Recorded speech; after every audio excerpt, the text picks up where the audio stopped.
Right now on KPIX5 and streaming on CBSN Bay Area, those with underlying medical conditions continue to be at a higher risk for contracting the coronavirus.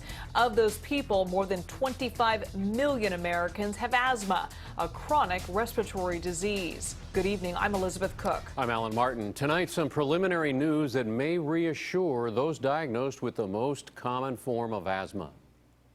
The virus behind this pandemic is frightening. 1 in 5 patients will suffer from dangerous respiratory infections, some ending up on ventilators with severe lung injuries. Those at highest risk have underlying medical conditions. The diabetes, the hypertension, the obesity, the asthma. But so far, when it comes to asthma alone, some cautious reassurance from a top specialist at UCSF.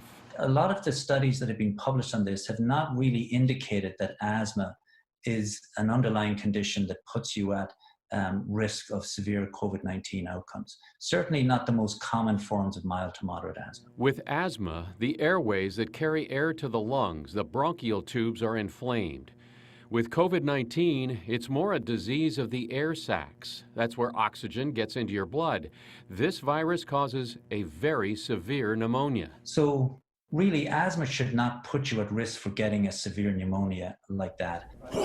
Even so, Dr. Fahey advises any respiratory infection can make your asthma worse. People would just need to remember that their asthma could exacerbate, as we say, if they get COVID-19. However, an unintended impact of the pandemic, the availability of albuterol inhalers. As a matter of fact, I've been carrying around an inhaler in my pocket for 40 years out of fear of having a fatal asthma attack. In hospitals, larger doses of inhaled medicines are usually given through a machine that uses a nebulizer mask.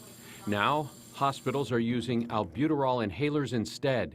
They don't tend to generate these droplets that these machines do. They tend to generate a mist that you just inhale into your own body. Some areas of the country are now experiencing a shortage of inhalers. In response, the FDA has approved the first generic albuterol inhaler in the U.S.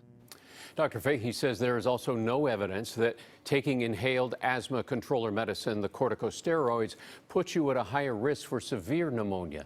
So he recommends those with asthma continue to take your medications and just understand that a COVID infection might cause that asthma to flare.